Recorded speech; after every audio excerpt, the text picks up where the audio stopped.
दिन भर के थके हारे होने के बाद भी बिस्तर पर जाते ही लोग फोन से चिपक जाते हैं। पहले व्हाट्सएप खुला, फिर इंस्टाग्राम और फेसबुक, फिर ट्विटर, यूट्यूब, लिस्ट लंबी है। इंस्टा पर एक रील देखी, फिर दूसरी रील देखी, फिर तीसरी रील देखी और ये रील कब 30 में बदल जाती पता ही नहीं चलता। हर अगला स्क्रॉल करते हुए यही सोचते हैं कि बस ये लास्ट है, इसके बाद सो जाएंगे। और उस वक्त 11 बज रहे होते हैं, फिर पता चलता है कि आखिरी रील 1 बजे देखकर खत्म की, यानी कि पिछले 2 घंटे से आप सिर्फ स्क्रॉल किए जा रहे थे, रील्स देखे जा रहे थे और अपनी नींद को खराब किए जा रहे थे। नींद आ भी रही थी लेकिन स्क्रॉलिंग जारी थी।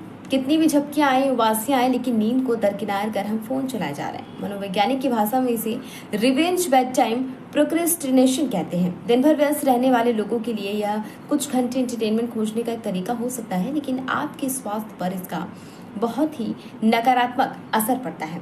जब आप देर रात तक जागकर सुबह जल्दी उठेंगे और काम पर जाएंगे तो इसका सीधा असर आपकी परफॉर्मेंस पर पड़ेगा। नींद के दौरान हमारे शरीर की ज्यादातर बॉडी ऑर्गन्स आराम करते हैं।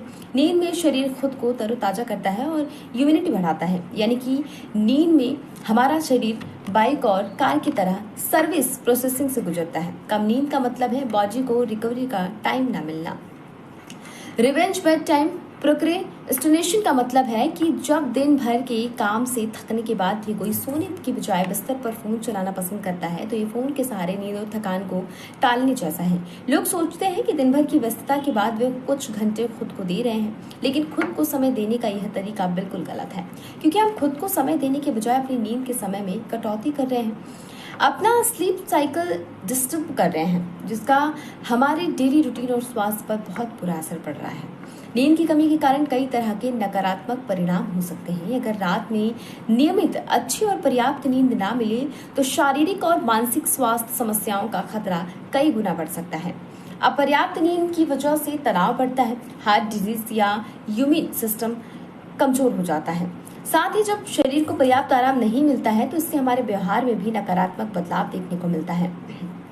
इसी के साथ आपको बता दें कि सोने से पहले बेड पर फोन देखने की कई खतरनाक नतीजे हो सकते हैं, जैसे कि मानसिक समस्याएं हो सकती हैं। आपकी नींद अगर पूरी नहीं हो रही है तो जैसे कि ध्यान केंद्रित करने में आपको परेशानी होगी, निर्णय लेने में कठिनाइयां हो सकती है, यहाँ तक कि याददाश्त भी कमजोर होना इसी का एक हिस्सा है। इसी के साथ एकाग्रता की कमी, चिंता या तनाव होना आपकी नींद पूरी ना होने का एक कारण है।